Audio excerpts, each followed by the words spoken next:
அத்தை தான் இப்படி இருக்காங்கன்னா அப்புறம் ஏன் இப்படி இருக்காரு? ஃபர்ஸ்ட்டு வீடு வாங்கி தந்தா வாங்கி தரட்டும்னு சொன்னாரு. அப்புறம் தனியாலாம் அந்த வீட்டுக்கு போக மாட்டோம், எல்லார் கூடயும் சேர்ந்து தான் போவோம்னு சொல்றாரு. இவரும் ஏன் அத்தை கூட சேர்ந்துட்டு இப்படிலாம் பேசுறாரு? எங்க வீட்டில் அவ்வளோ வேலைக்காரங்க இருந்தாங்க, நான் ஒரு வேலை கூட செஞ்சதே கிடையாது. எல்லா விஷயமும் இவங்களுக்கும் தெரியும். அது மட்டும் இல்லை, கல்யாணத்துக்கு அப்புறம் நீ படிக்க வைக்கிறேன்னுலாம் சொன்னாங்க. அப்படி பார்த்துப்பேன் இப்படி பார்த்துப்பேன்னு சொன்னாங்க. ஆனால் இப்போ சமையல்காரியாக ஆக்கி வச்சிருக்காங்க. இந்த வீட்டு மருமகளா எல்லாருக்கும் சமைச்சு போடுமான்னு சொன்னாலும் பரவாயில்ல, நீ இந்த வீட்டு சமையல்காரி தான் அப்படின்னு சொல்கிறாங்க. அது எனக்கு எவ்வளோ கஷ்டமாக இருக்கும். நான் கூட என்கிட்ட இப்படி ஒரு பொறுப்பு ஒப்படைச்சிருக்காங்க, நான் நல்லா செய்யணும்னு நினச்சிட்டு இருந்தேன். ஆனால் என்னை வேலைக்காரியாக ஆக்கிட்டு இருக்காங்க. ஏன் என் மேலேயும் எங்கள் அம்மா மேலேயும் இவ்வளோ கோபத்தில் இருக்காங்க? எங்கள் அம்மா அப்படிலாம் பேசியிருக்காங்க, அதுக்கு நான் என்ன செய்ய முடியும்? நான் ஒரு நாள் கூட இவங்களை தப்பாக பேசினதும் இல்லை, நினச்சதும் இல்லை. அவர் 2-3 விஷயம் சொல்லியிருக்காரு கல்யாணத்துக்கு முன்னாடி, நான் அதை செய்ய மாட்டேன்னு சொல்லிட்டேன். அதுக்காக எல்லாரும் சேர்ந்து பழி வாங்குறாங்களா என்னன்னே புரியல. ஏன் வெளியே போகணும்னு நினச்சா கல்யாணத்துக்கு முன்னாடி தான் போகணுமா? கல்யாணம் ஆனதுக்கப்புறம் ஏன் இனி எங்கேயுமே அவர் கூட்டிகிட்டு போகிறதுக்கு இஷ்டமே இல்லாமல் இருக்காரு? கல்யாணம் முடிஞ்சு இவ்வளோ நாள் ஆயிடுச்சு, வெளியே எங்கேயாவது போயிட்டு வரலாமான்னு ஒரு தடவை கூட கேட்கவே இல்லை. ஏன் அவர் இப்படி இருக்காரு? கல்யாணத்துக்கு முன்னாடி மட்டும் அங்கே வரியா இங்கே வரியான்னு கேட்டார். அப்போது நிஜமாலே என்னால் முடியலை. எங்கள் அம்மா ஒரு பக்கம் திட்டுவாங்க, வெளியே எல்லாரும் பார்த்தா என்ன நினைப்பாங்க, அதனால தான் நான் வரலன்னு சொன்னேன். ஆனால் இப்போ தான் எங்களுக்கு கல்யாணம் ஆயிடுச்சுல்ல, அவர் நினச்சிருந்தா இப்போ கூட்டிகிட்டு போகலாமே. ஏன் அப்போ மட்டும் போகணும்னு நினச்சவர் இப்போ போக வேண்டான்னு இருக்காரு? எப்போ பார்த்தாலும் பிஸின்னு சொல்கிறாரு, ஆனால் ஃப்ரீயாக தான் இருக்காரு. சும்மா தான் எல்லாருக்கிட்டேயும் சொல்லிகிட்டு இருக்காரு. பேசாமல் அன்னைக்கு இந்த பையன் வேண்டானே எல்லாருக்கிட்டேயும் சொல்லியிருக்கலாம். நிச்சயத்தண்ணி கூட பாட்டி கேட்டாங்க, அவங்ககிட்டயாவது சொன்னேன். இல்லை, பாட்டிகிட்ட சொல்லியிருந்தா கண்டிப்பாக இந்த கல்யாணத்தை நிறுத்தியிருப்பாங்க. நான் கூட இவர் ரொம்ப நல்லவருன்னு நினச்சிட்டேன். ஆனால் இவரும் அவங்க அம்மா கூட சேர்ந்து நீ பழி வாங்குறாரு. அதை நினச்சாதான் ரொம்ப கஷ்டமாக இருக்குது. அத்தை தான் அப்படி இருக்காங்க, இவராது என் மேலே பாசமாக இருப்பாருன்னு நினச்சேன். ஆனால் இவர் எல்லாத்துக்கு மேலே இருக்காரு. ஒரு துளி கூட என் மேலே இவருக்கு பாசமே இல்லை. நான் மட்டும் எதுக்காக இங்கேருந்து வேலை பார்த்துட்டு இருக்கணும்? அம்மா சொன்ன மாதிரி அந்த வீட்டுக்கே போயிடலாமான்னு தோணுது. இதை நினச்சி ஒரே தலைவலியாக இருக்குது. கல்யாணம் முடிஞ்சு ஃப்ரெண்ட்ஸுங்களாம் எவ்வளோ ஜாலியாக இருக்காங்க. ஹனிமூனுக்கு அங்கே போகணும் இங்கே போகணும்னு சொல்கிறாங்க. ஒரு நாளும் செலப்ரேஷன் மாதிரி இருக்குன்னு சொன்னாங்க. ஆனால் எனக்கு நாளுக்கு நாள் கஷ்டம் அதிகமாகிற மாதிரியே இருக்குது. ஒரு நாள் ஒரு நிமிஷம் கூட நிம்மதியாக இருக்க முடியல. ஏன் இந்த வீட்டில் இப்படி இருக்காங்க? வசதி இல்லாத வீட்டில் கூட வந்த மருமகளை சந்தோஷமாக பார்த்துப்பாங்க. ஆனால் இவங்ககிட்ட இவ்வளோ பணம் இருக்குது, கொஞ்சம் கூட மனுஷ தன்மையே இல்லாமல் நடந்துக்கிறாங்க. வர இங்கே இருக்கவே பிடிக்கல. சரிம்மா, என்னம்மா நீ என்ன இங்கே இருக்கா? நேத்தே நீ அங்கே போயிருப்பான்ல நினச்சேன். எதுக்கு இங்கே வந்து இருக்கா? அவங்க அம்மா தான் உனக்கு புது வீடு வாங்கிட்டு வந்துட்டாவல்ல, அங்கே போக வேண்டியதானே? அக்கா, ரெஜிஸ்ட்ரேஷன்லாம் முடிஞ்சிருச்சு. நான் வீட்டுக்கு வந்து ட்ரெஸ்லாம் பேக் பண்ணிட்டு அவரை கூப்பிட்டேன்னா அவர் அம்மாவை விட்டுட்டு வரமாட்டேன்னு சொல்லிட்டாரு. அப்படியா? ஆமாக்கா, அப்பா அம்மா வந்தாதான் வருவேன்னு சொன்னாரா, அதனால அந்த வீடும் வேண்டாம் ஒன்றும் வேண்டாம் நீங்களே வச்சுக்கோங்கம்மான்னு சொல்லிட்டேன். அங்கே போய் எல்லாரும் ஒன்றா இருக்கிறதுக்கு இந்த வீட்டிலே இருந்துட்டு போகிறேன்னு சொல்லிட்டேன். நிச்சயமாக அங்கே போனாலும் வேலைக்காரங்க வச்சுக்க விட மாட்டாங்க. இதே மாதிரி தான் என்னை பழி வாங்குவாங்க. அதனால எங்கே இருந்தாலும் ஒன்று தானே, பேசாமல் அதுக்கு இங்கேயே இருக்கலாம்னு சொல்லிட்டு இங்கேயே இருக்கேன். நீ சொல்ல வேண்டியதானம்மா, என்னால் இவ்வளோ வேலை செய்ய முடியல, வேலைக்காரங்க வைங்கன்னு. அக்கா, முதல்ல பொறுப்பு வரணும் அப்படி இப்படின்னு சொல்லி தானே நீ சமைக்க சொன்னாங்க. ஆனால் இப்போ பழி வாங்குறாங்களோன்னு தோணுது. அது மட்டும் இல்லை, வார்த்தைக்கு வார்த்தை அத்தை நீ தான் இந்த வீட்டு சமையல்காரின்னு சொல்கிறாங்க, இனி வேலைக்காரின்னு சொல்லுவாங்க.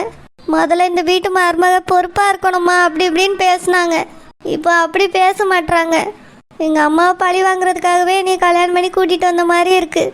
அவங்க மட்டும் அப்படி இருந்தால் பரவாயில்ல, அவரும் அப்படி தான் இருக்காரு. எங்கள் அம்மா வீடு வாங்கி தரேன்னு சொல்லும்போது வாங்கி கொடுங்கன்னு சொல்லிட்டாரு. அப்புறம் வீட்டுக்கு வந்தால் எல்லாரும் ஃபேமிலியோடு தான் வருவோம், இல்லைன்னா வரமாட்டேன், உங்கள் மகளை மட்டும் கூட்டிகிட்டு போங்கன்னு சொல்கிறாரு. நான் அவங்க மேலெல்லாம் பாசம் வச்சு தானே அவங்களுக்காக இதெல்லாம் செய்கிறேன். ஆனால் யாருக்குமே என் மேலே பாசமே இல்லைக்கா, ரொம்ப கஷ்டமாக இருக்குது. சரிம்மா, நான் ஒன்று சொல்லட்டுமா? என்னதுக்கா?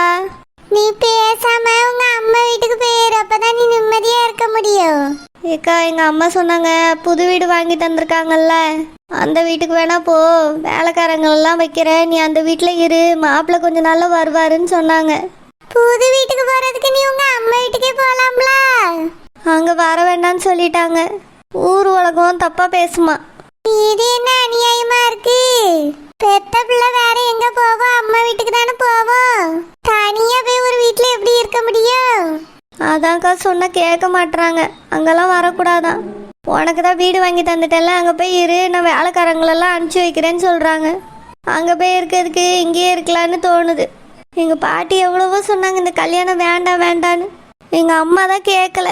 எங்கள் அம்மா அவமானப்படக்கூடாதுன்னு தான் நானும் இந்த கல்யாணத்தை பண்ணிக்கிட்டேன். ஆனால் இப்போ ஒவ்வொரு நாளும் ரொம்ப கஷ்டமாக இருக்குது. கவலைப்படாதம்மா, எல்லாம் சரியாயிரும். எனக்கு அந்த நம்பிக்கையே இல்லைக்கா. பேசாமல் எங்கள் அம்மா சொன்ன மாதிரி அந்த வீட்டில் போய் தனியாக கூட இருந்துடலான்னு தோணுது. இங்கே இவங்ககிட்ட மாட்டிட்டு கஷ்டப்படுறதுக்கு எப்படியாவது அங்கே போயிடலான்னு நினைக்கிறேன். நல்ல முடிவுதாம்மா. ஆனா அங்கேயும் தனியா போய் என்ன பண்ணுவா? வேலைக்கு தான் போகணும். ஒத்தையில போய் இருக்கிறதும் கஷ்டம்தாம்மா. என் புருஷனும் இப்படிதான். 6 மாசத்துக்கு ஒருக்கா நீ துரத்தி விட்டுருவாரு. உங்க அம்மாட்ட போய் ரூபாய வாங்கிட்டு வா வாங்கிட்டு வான்னு சொல்லி. இப்பதான் கொஞ்சம் அடங்கி உடங்கி இருக்காரு நான் வேலைக்கு போக ஆரம்பிச்ச பிறகு. அப்படியா? ஆமாம்மா. எங்க அம்மா வீட்டுல போய் இருக்கும்போது எல்லாரும் ஒரு மாதிரி பேசுவாவ. வாழா வெட்டியா வந்து உட்கார்ந்துட்டான்னு சொல்லி. வேலைக்கு போக ஆரம்பிச்சேன்னா அதுக்கு பிறகு எனக்கு எந்த கவலையும் தெரியல. நான் பாட்டுக்கு வேலைக்கு போன என் பிள்ளைய பார்த்துக்கிட ஆரம்பிச்சேன். அதுக்கு பிறகு என் புருஷனும் என் வழிக்கு வந்துட்டாரு. இப்போ இந்த ஊர்ல தான் தனியா ஒரு வீடு பார்த்துட்டு இருக்கோம். அவர் ஒரு வேலைக்கு போறாரு, நான் ஒரு வேலைக்கு போறேன். உங்க அம்மாட்ட போய் அதை வாங்கிட்டு வா இதை வாங்கிட்டு வான்னு இப்பெல்லாம் கேட்கதே கிடையாது. அதனால நீ வேலைக்கு போனோன்னு எடுத்த முடிவு சரிதான். ஆனா அங்க போய் இருந்து வேலைக்கு போறதுக்கு பதிலா நீ இங்க இருந்தே வேலைக்கு போமா. நீயே வேலைக்கு போனா வீட்டுல வேலைக்காரவியலை வச்சு நீயே சம்பளம் கொடுக்கலாம். அடுத்தவியலை எதிர்பார்க்கணும்னு அவசியம் இல்ல. வீட்டை விட்டு வெளியே போன்னு சொன்னவனா நீ பாட்டுக்கு போய் அந்த வீட்டுல இரு. சரிக்கா, நீங்க சொல்றது கரெக்டு தான். எனக்குன்னு ஒரு வேலை இருந்தால் நான் யாரையும் எதிர்பார்க்கணுன்னு அவசியம் இல்லை. அம்மா எவ்வளோதான் காசு கொடுத்தாலோ அது எங்கள் அம்மாவோட காசு. நான் உழைச்சி சம்பாரிச்சாதான் அது என்னோட காசு. வேலைக்கு போனாதான் இந்த வீட்டில் ஒரு மரியாதையும் இருக்கும். நீங்கள் சொல்கிற மாதிரி நான் வேலைக்கு போகிறேன். சரிம்மா, கவலைப்படாதம்மா, எல்லாம் சரியாயிரும். சரிங்கக்கா. ஏக்கா, நான் இந்த விஷயத்தை பற்றி அவர்கிட்ட பேசிட்டு வரேன். சரிம்மா. நல்ல வசதியா வளர்ந்த பிள்ளை புருஷ வீட்டுல வந்து கஷ்டப்பட்டுட்டு கிடக்கு. ராசாத்தில ஒரு மனுஷியா வீட்டுல வேலை செய்யற வேலைக்காரவியலையும் மதிக்க மாட்டேங்கி, மருமவளையும் மதிக்க மாட்டேங்கி. இதை அடக்கி ஆள்றதுக்கு ஒருத்தர் வரணும். அப்பதான் இது வலிக்கு வரும். வானே, ஜூஸ் குடிக்கிறியா காபி குடிக்கிறியானே? இப்போதாம்மா காப்பி தந்தாங்க, குடிச்சிட்டேன். அப்படியானே, ஒரு சின்ன வேலை இருந்துச்சு, அதை முடிச்சிட்டு வர கொஞ்சம் நேரம் ஆயிட்டு. பரவாயில்லம்மா, இருக்கட்டும். உட்காருமா சரோஜா, வாங்கிட்டு தான் பேசணும். என்னனே, என்ன விஷயனே? ஜெனி விஷயமா தாம்மா பேசணும். என்னாச்சுனே? ஜெனி நல்லா தானே இருக்கா? இல்லம்மா, ஜெனி நல்லா இல்ல. என்னன்னு சொல்லியா? ஆமாம்மா, மறு வீட்டுக்கு மாப்பிள்ளையும் பிள்ளையும் அனுப்பி வைங்கன்னு போய் கேட்டோம். முடியாதுன்னு சொல்லிட்டாவ. மாப்பிள்ளைக்கு 2 மாசம் வேலை இருக்கான். ரொம்ப பிஸியா, அதனால 2 மாசம் கழிச்சுதான் அவரு மறு வீட்டுக்கே வருவாராம். ஆமாண்ணே, அது அம்மையை என்கிட்ட சொல்லிட்டு இருந்தா. நான் கூட 2 பேரையும் விருந்துக்கு வீட்டுக்கு கூப்பிடலான்னு நினைச்சிட்டு இருந்தேன். அம்மா சொன்னதுனால தான் சரி 2 மாசம் கழிச்சு கூப்பிட்டுக்கிடுவோன்னு இருக்கேன். 2 மாசம் பெருசா மாப்பிள்ளைக்கு ஒன்றும் அங்கே வேலைலாம் இல்லம்மா, சும்மா தான் சொல்ற மாதிரி இருக்கு. அப்படியா? என்னன்னு சொல்லியா? ஆமாம்மா, பிள்ளையதான் அங்க சமைக்க சொல்லியாமலாம். நம்ம வீட்டுக்கே அந்த பிள்ளைய அனுப்பக்கூடாதுன்னு நினைக்காவ. மாப்பிள்ளையும் சேர்ந்துக்கிட்டு தான் அப்படி பண்ற மாதிரி எனக்கு தோணுது. போய் கேட்க வேண்டியதானே நீ மைனியா? நாங்க போய் கேட்டோம்மா, அதுக்கு இப்படிதான் நாங்க செய்வோம்னு சொல்லியாவ. அது மட்டும் இல்ல, அவி எங்க வீட்டுக்கு வரும்போது ராணி உட்காருங்க காப்பி குடிக்கிறீங்களா அப்படின்னு எதுவுமே கேட்க மாட்டா போல. அதனால அதெல்லாம் மனசுல வச்சுக்கிட்டு நாங்க போனதுக்கு எங்களை மரியாதையா நடத்தவே இல்லை. உட்காருங்கன்னு சொல்லல, வாங்கன்னு கூப்பிடல. எதுக்கு வந்தீங்க அப்படின்னு தான் கேட்காவ. அது மட்டும் இல்லம்மா, எங்களை நிக்க வச்சுட்டு அவி பாட்டுக்கு உட்கார்ந்து பேசியாவ. உங்க மேல இருக்க கோவத்துல இந்த பிள்ளை தான் பழி வாங்குவாங்களாமா? என்னன்னு இதெல்லாம்? அதாம்மா எனக்கும் தெரியல. என் பிள்ளைய எங்க சமையல்காரி ஆக்கிட்டு இருக்காவம்மா. போலீஸ்ல கம்ப்ளைண்ட் கொடுக்க வேண்டியதானே? பிள்ளை வாழ்க்கை வீணா போயிடும்லம்மா. வேற பிரச்சனை வரும், அசிங்கப்படணும், ஊருக்கே இந்த விஷயம் தெரிய வரும். பிள்ளை அப்புறம் நம்ம வீட்டுல வந்து இருக்கோம், எல்லாரும் ஒன்னு பேசுவாவ. அதான் ராணி வருத்தப்படுறா. சரி தனியா வீடு வாங்கி கொடுத்து பிள்ளையும் மாப்பிள்ளையும் தனியா வைக்கலான்னு பார்த்தா அதுக்கும் மாப்பிள்ளை ஒத்து வர மாட்டேங்காராமா. தனியாலாம் என்னால வந்து இருக்க முடியாது, குடும்பத்தோட தான் வந்து இருப்பேன்னு சொல்லியாரு. அதே மாதிரி சமையலுக்கும் வேலைக்காரங்க வைக்க மாட்டாங்களாம். என் மக தான் அங்க எல்லாருக்கும் சமைச்சு போடணுமா.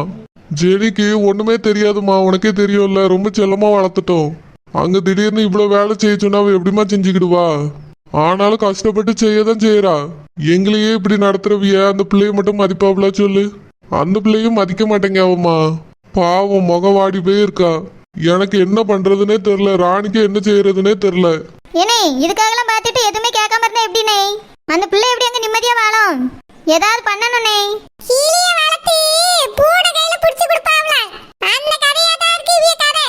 அந்த பிள்ளை என்ன எனக்கு கல்யாணத்தை பண்ணி வைங்க வைங்கன்னு கேட்டுச்சு. இவிய எல்லாரும் சேர்ந்து அந்த பிள்ளைய பால் கிணத்துல தள்ளிட்டாவ.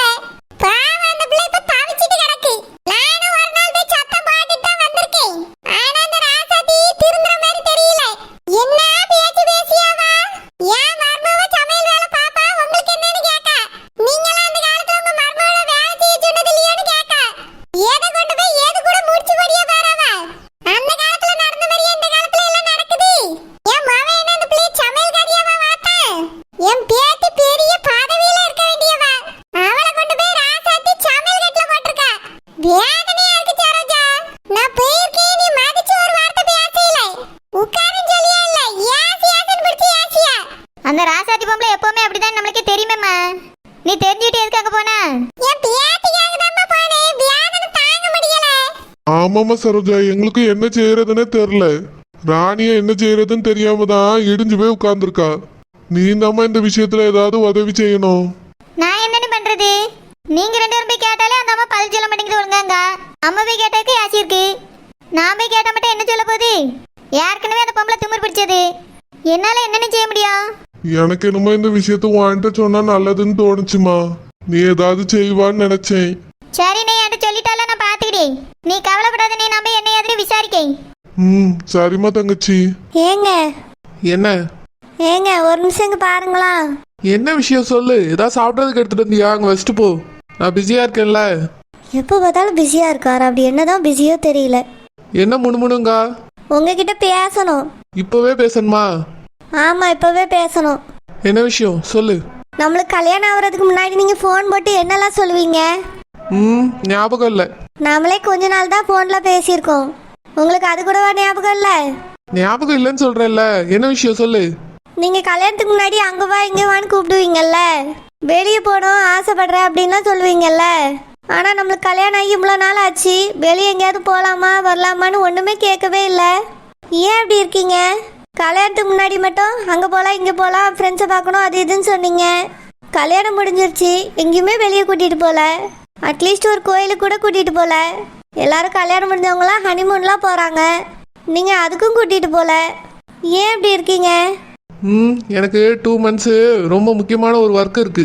எதுவாக இருந்தாலும் 2 மாதம் கழிச்சு தான் யோசிக்க முடியும். கோயிலுக்கு போகிறதுக்கு கூடவா? எல்லாத்துக்கும் தான். ஏன் நீங்கள் இப்படி இருக்கீங்க? கல்யாணத்துக்கு முன்னாடி மட்டும் இப்போ ஃப்ரீயாக இருந்தீங்களா? அப்பயும் ஒர்க் பண்ணிட்டு தான் இருந்தேன். அப்போ எப்படி அப்போ மட்டும் போகலான்னு கேட்டீங்க? இப்போ எங்கேயுமே கூட்டிகிட்டு போக முடியாதா? நான் தான் சொல்கிறேன்ல, 2 மாதம் நான் பிஸி.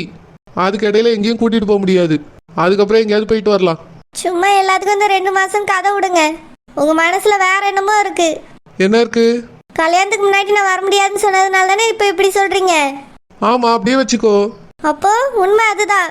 கல்யாணத்துக்கு முன்னாடி நான் வர முடியாதுன்னு சொன்னேன், இப்போ நீங்கள் வேலை இருக்குன்னு போய் சொல்கிறீங்க, அப்படி தானே? இப்போ என்ன பிரச்சனை உனக்கு? கல்யாணத்துக்கு முன்னாடி நான் கூப்பிடும் போது நீ வந்தியா? அம்மா இருக்காங்க, அது இருக்கு, பயமா இருக்கு, அப்படி இப்படி நீ தானே சொன்ன. இப்போ மட்டும் என்ன? அப்போ மட்டும் வர்றதுக்கு பிடிக்கல, இப்போ மட்டும் நீ கூப்பிட்ட உடனே நான் வரணுமோ? இங்கே பாரு, உனக்கு அப்போ வர்றதுக்கு முடியல, என்னால் இப்போ கூட்டிகிட்டு போக முடியாது. 2 மாதம் கழிச்சு பொறுமையாக பார்க்கலாம். இல்லைனா 1 வருஷம் போட்டோம், அப்புறமா போய் சுற்றி பார்த்துக்கலாம்.